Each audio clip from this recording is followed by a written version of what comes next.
Bonjour, bien-aimés en Christ, et bonjour également pour ceux qui ne sont pas encore des chrétiens.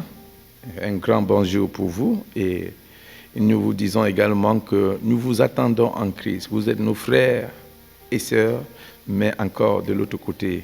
La porte vous est ouverte et nous vous attendons car Jésus-Christ a dit « Je suis le chemin, je suis la vérité, je suis la vie. Personne ne va au Père sans passer par moi. » Alors, Jésus est le seul chemin. Il n'a pas dit « je suis un des chemins ». Il a dit « je suis le chemin ». Alors, pour nos frères qui ne sont pas encore des chrétiens, ou alors qui doutent, ou alors qui sont entre deux, je vous exhorte en ces jours de fête de Noël, de prendre conscience de qui vous êtes et d'où est-ce que vous irez après la terre. Prenez conscience et donnez vos vies à Jésus-Christ. Ce serait la chose la plus sage si vous n'êtes pas encore en Christ. Alors, merci. Ce soir ou alors ce matin, peu importe, ça dépend de là où vous êtes, je vais répondre à une des questions qui est communément posée, surtout en ces jours de Noël. La question c'est, pasteur, est-ce que le chrétien devrait célébrer la fête de Noël ? Est-ce que c'est une fête chrétienne ? Est-ce que le chrétien devrait célébrer la fête de Noël ? Alors, pour commencer, je ne donne pas mon opinion, mais je donne l'opinion de la Bible. Qui suis-je pour dire ce que je pense ? Non, je dis ce que le Seigneur a donné à penser, nous a donné comme résultat, comme solution, comme réponse. Alors, je n'ai pas un point de vue à donner, mais cependant, mon point de vue, c'est le point de vue de Jésus-Christ. Oui, c'est le point de vue de Jésus-Christ. Ça, je ne peux pas changer. Alors, est-ce que le chrétien devrait célébrer la fête de Noël, Christmas? Est-ce qu'on doit célébrer? Alors, je vais commencer, bien-aimé, par entrer dans les Écritures qui est la parole de Dieu. Dans le livre de Romains, chapitre 14, et je prendrai à partir du verset au Libro Sira Hassate, à partir du verset 5. Écoutons ce que l'apôtre Paul nous dit ici. Il dit, tel fait une distinction entre les jours, tel autre les estime tous égaux. Que chacun ait en son esprit une pleine conviction. Le verset 6 nous dit ceci. Celui qui distingue entre les jours agit ainsi pour le Seigneur. Celui qui mange, c'est pour le Seigneur qu'il mange, car il rend grâce à Dieu. Celui qui ne mange pas, c'est pour le Seigneur qu'il ne mange pas. Et il rend grâce à Dieu également.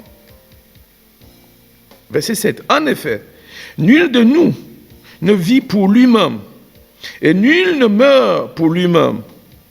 Car si nous vivons pour le Seigneur. Et si nous mourons pour le Seigneur. Soit donc que nous vivions, soit que nous mourions, nous sommes au Seigneur. Car Christ est mort et il a vécu afin de dominer, je vous l'ai dit, sur les morts et sur les vivants. Mais toi, pourquoi juges-tu ton frère? Ou toi, pourquoi méprises-tu ton frère?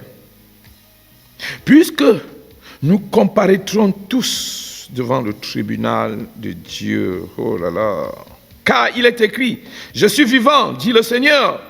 Tout genou fléchira devant moi et toute langue donnera gloire à Dieu. Voilà, bien-aimé.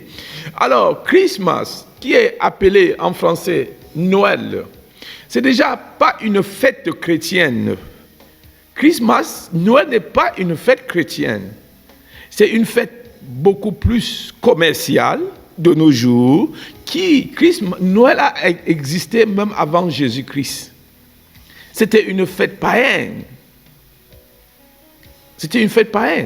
Alors, quand Christ est né, et il a fallu que l'Empire romain puisse trouver une date. Et alors, le 25 décembre était déjà célébré avant même la naissance de Jésus-Christ. Alors, tel qu'il est écrit, tel que la Bible nous décrit, les circonstances, les saisons dans lesquelles Jésus était né, ça devait être, s'il faut être plus biblique comme nous le sommes, ça devait être entre le mois de septembre, du 21 au 24 septembre, et non en décembre. Alors déjà là, Jésus n'est pas né le 25 décembre. La Bible ne nous dit pas exactement quel jour le Seigneur Jésus-Christ est né. Alors pourquoi la Bible n'a pas fait mention de ça? Parce que ce n'est pas ça qui importe, bien-aimé. Ce n'est pas ça qui importe. Oui, il fallait qu'il naisse. Oh, très gloire à Dieu. Il fallait qu'il naisse. Déjà, avant que je ne continue, dans le livre de Luc, Luc chapitre 2, Luc chapitre 2, Luc chapitre 2, et je prendrai à partir du verset 10, les rideaux sobra hasete.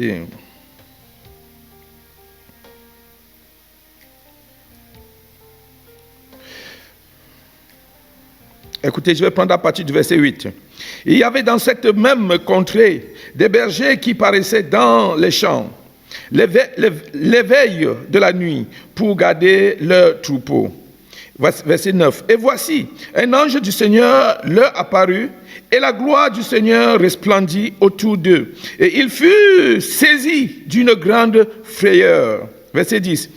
Mais l'ange leur dit, ne craignez point, car je vous annonce une bonne nouvelle, qui sera pour tout le peuple le sujet d'une grande joie. Verset 11. C'est qu'aujourd'hui, dans la ville de David, il vous est né un fils, c'est-à-dire un sauveur, qui est Christ, qui est le Christ, le Seigneur. Verset 12. Et voici, à quel signe vous le reconnaîtrez? Vous trouverez un enfant émailloté et couché dans une crèche. Et soudain, il se joignit à l'ange une multitude de l'armée céleste louant Dieu et disait, gloire à Dieu dans les lieux très hauts et paix sur la terre parmi les hommes qu'il agrée. Alléluia. Vous voyez donc que Jésus-Christ est né. Il est né. Un fils, un enfant nous est né. Un enfant nous est né. Un fils nous est donné. Alors, vous constaterez que Jésus-Christ, quand il est né, alors il a grandi et il est parti sans jamais appeler Marie ma mère. Sans jamais appeler Marie maman. Alors, donc ce n'était pas ça, c'était un chemin pour une mission.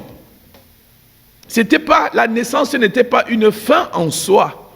C'était pour arriver à sa mission. Mais il fallait qu'il naisse comme un être vivant. Marie a donné le corps de Jésus. Certes, nous le rendons gloire à Dieu pour Marie. Mais cependant, la mission de Jésus, c'était ce qui était très très importante. La mission de Jésus. Ce n'était pas, mais pour qu'il accomplisse cette mission, il fallait qu'il soit né.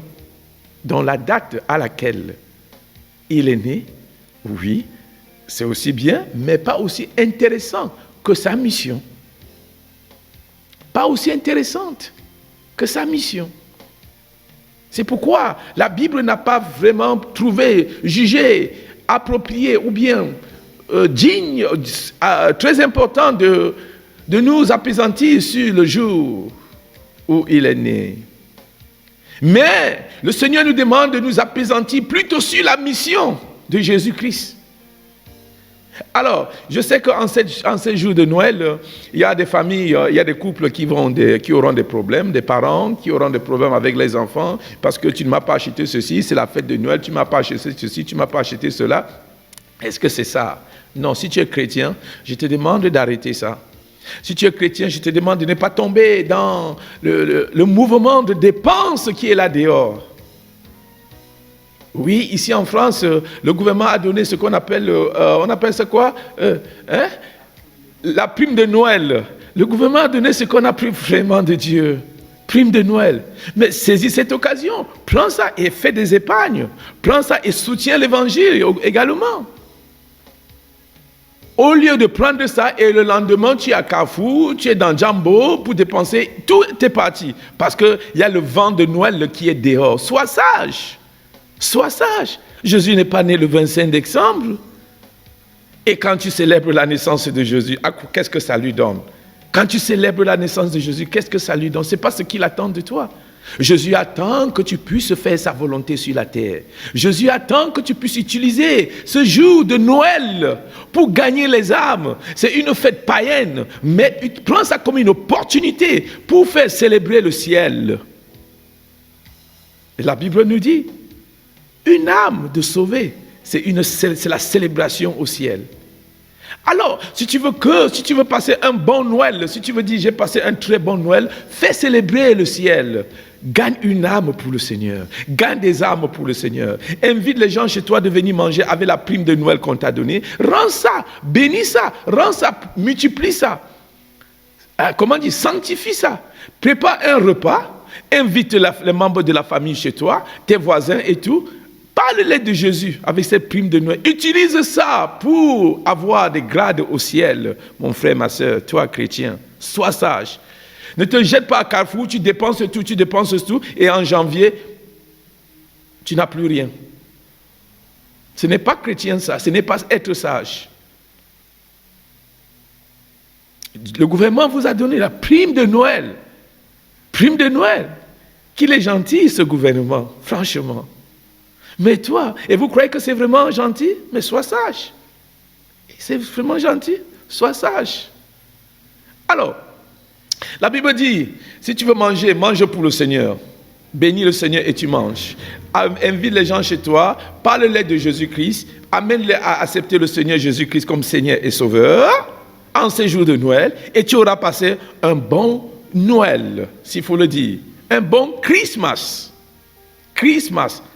En français, vous dites Noël, mais en anglais, c'est Christmas. Christmas.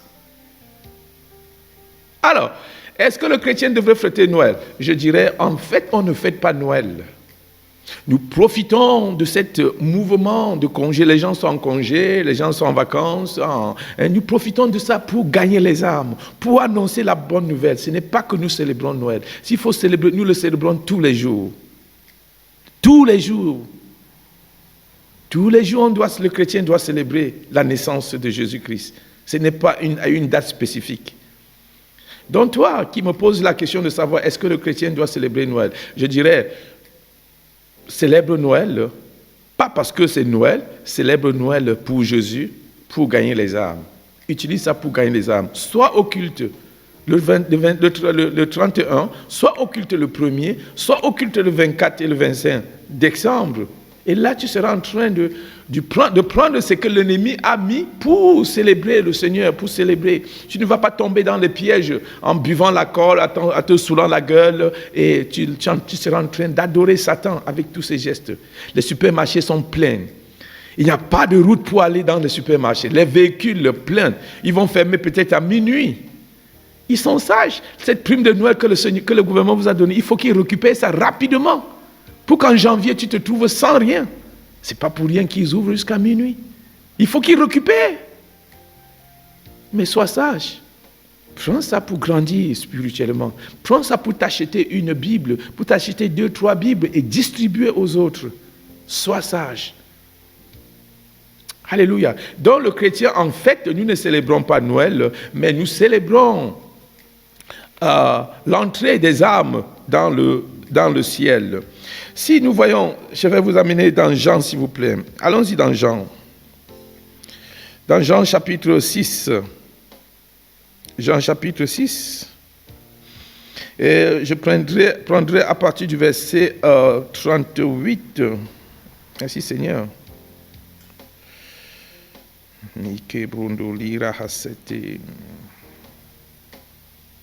Écoutez ce que Jésus dit. Il n'a pas dit « Je suis venu pour célébrer ma naissance.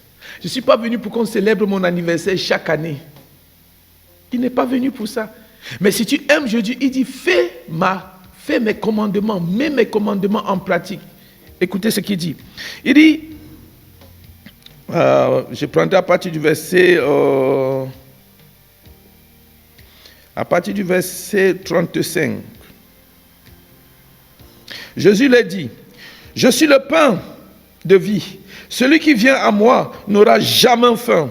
Et celui qui croit en moi n'aura jamais soif.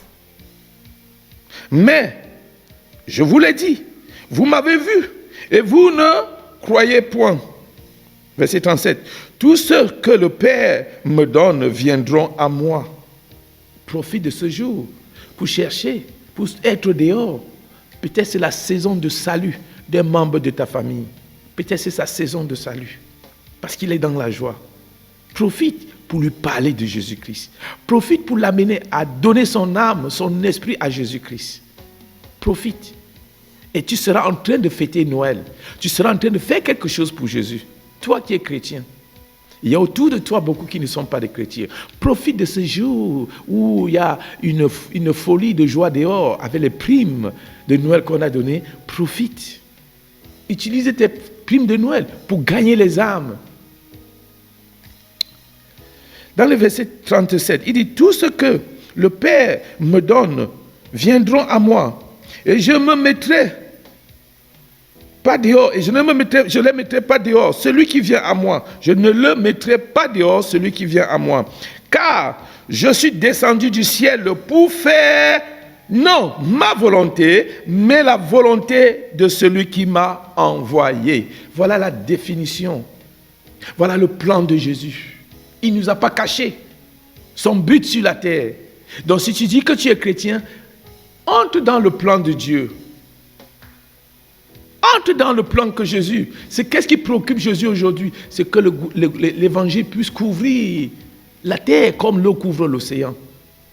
Est-ce que tout le monde autour de toi connaisse Jésus? Si tu le fais, tu seras en train de célébrer Noël, s'il faut le dire.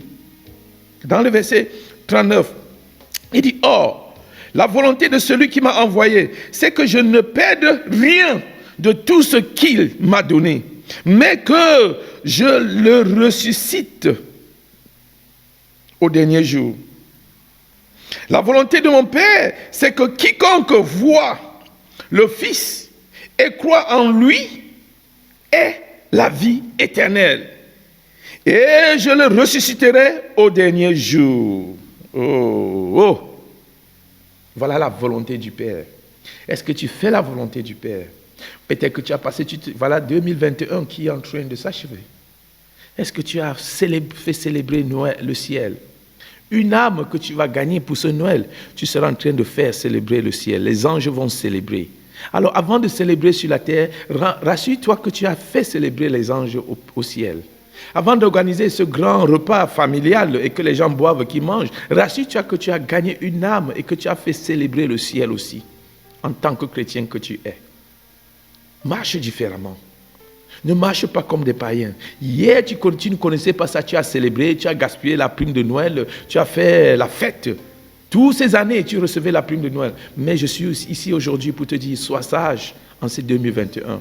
Que 2021 soit différent de 2020, de 2019, de 2018. Utilise ces fêtes de Noël pour honorer ton Père. Utilise ces fêtes de Noël pour gagner les âmes. Utilise ces fêtes de Noël pour gagner les âmes. Ne l'utilise pas comme tu l'as toujours fait. Tu n'es pas un païen. Tu n'es pas un païen. Tu es un fils de Dieu. Tu es un chrétien. Tu es un gagneur d'âme. Tu es un gagneur d'âme. Ne tombe pas dans le coup. Ne tombe pas dans le coup de ceux-là. Ne tombe pas dans le coup de ceux-là qui ne connaissent pas Jésus-Christ et qui font du n'importe quoi. Tu es un fils de Dieu, tu es une fille de Dieu. Tu es sage. Jésus-Christ est en toi, le Saint-Esprit en toi. Change la manière de faire les choses. Et à partir de ce moment, commence à prophétiser sur 2022. À quoi 2022 va ressembler? avec ce phénomène de vaccin dehors, de plan de passe sanitaire qui devient subitement passe vaccinal, qu'est-ce que tu penses de ça? Comment tu vas te mettre à célébrer les choses comme si de rien n'était? Non, les choses autour de toi sont en train de changer. 2022 sera difficile. 2022 sera difficile. Si tu ne fais rien, si le chrétien ne se lève pas pour mettre à nu le plan de l'ennemi, 2022 sera plus difficile, il serait même difficile. Même quand le gouvernement te donnera la prime de Noël, tu ne sauras pas comment sortir pour aller dépenser ça. Ne tombons pas dans le coup. Les choses, le Seigneur nous fait voir des choses pour qu'on s'éveille. Il a dit veillez et priez. Veillez et priez. Pendant que d'autres sont dehors, ne va pas saouler la gueule, ne va pas boire, ne va pas fumer, ne va pas t'acheter un gros paire de chaussures. Oui, il faut bien manger, je ne dis pas non. Habille-toi bien, oui. Sois en famille, oui. Mais toujours en prière. Toujours en prière. Parce que l'ennemi est en train de préparer des choses inimaginables pour 2022. Des choses inimaginables pour 2022. Qui sait? Peut-être que c'est la dernière fête de Noël que toi et moi nous allons passer. Peut-être c'est la dernière fête de Noël. Qui sait? Alors pourquoi ne pas te rattraper? Pourquoi ne pas profiter pour dire, ok, ça peut être la dernière. L'enlèvement est au bout des doigts, bien-aimés. Avec ce qui se passe, avec le plan satanique, machiavélique, diabolique de l'Antichrist, de l'esprit de l'Antichrist pour 2022, je crois que l'enlèvement viendra pas en 2030 ou bien en 2000, ça peut arriver en ce 2022. Parce que leurs plans sont massifs, énormes, les plans machiavéliques qu'ils sont en train de préconiser. Prépare-toi pour rencontrer ton Seigneur. Prépare-toi pour rencontrer ton Dieu. L'enlèvement est bientôt, et pour bientôt, et très très bientôt. Ne vis pas la vie, ne vivons pas comme au temps de Noé. Quand Noé construisit la barque, les gens étaient en train de faire la java, de danser. Ils se disaient que non, tout va bien, tout va bien. Mais subitement, ils se sont retrouvés dans le déluge. Mais le Seigneur nous a donné la grâce de voir ce qui se passe et qu'on soit plus informés et préparés pour le rencontrer. Alors, c'est ça la fête de Noël. Selon la Bible, ne tombons pas dans les erreurs. Dans le livre de Matthieu, chapitre...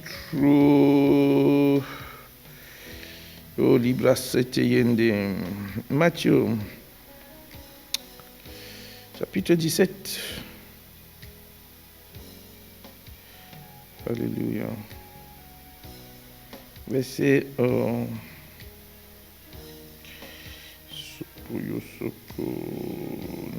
non, prenons plutôt, s'il vous plaît, chapitre 27. Matthieu, chapitre 27.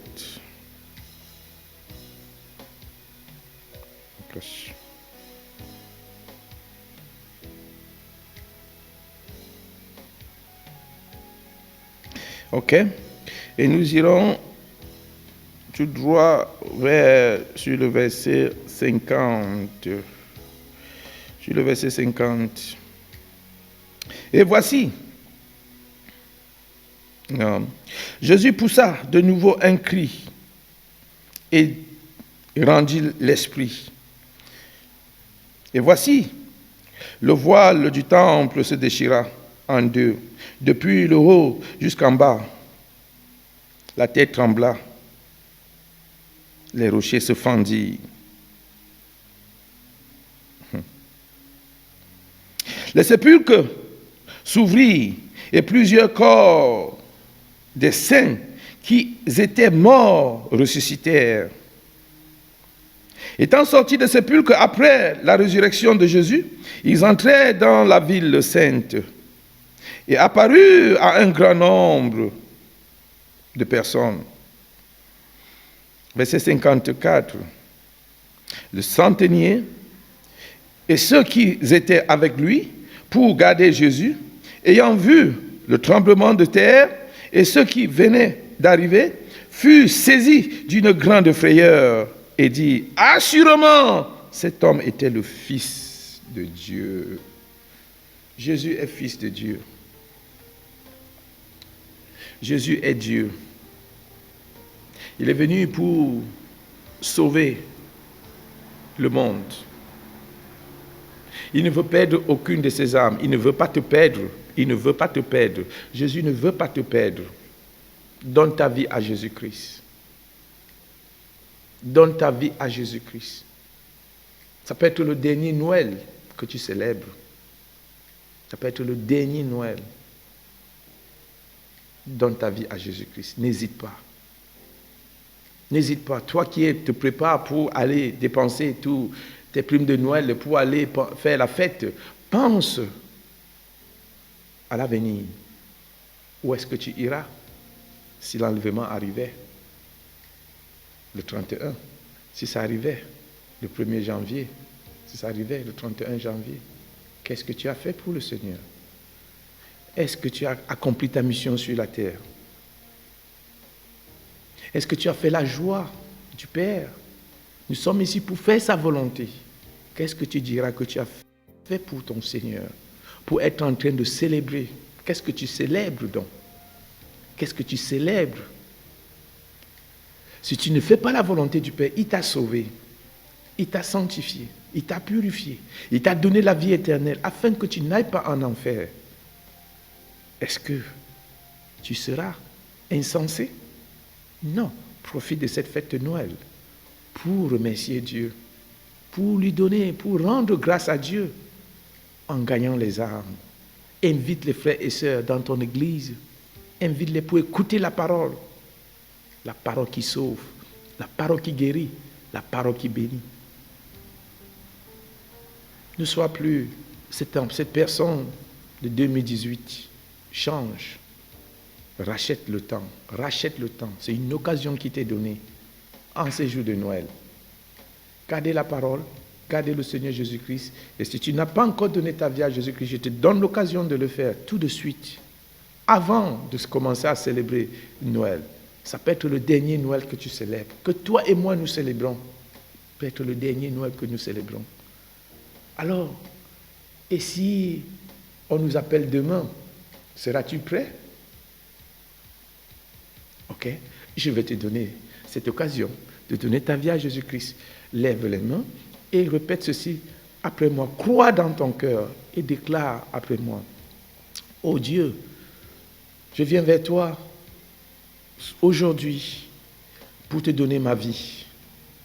Je confesse de ma bouche, je crois dans mon cœur que Jésus-Christ est Fils de Dieu et qu'il est mort sur la croix pour me donner la vie éternelle.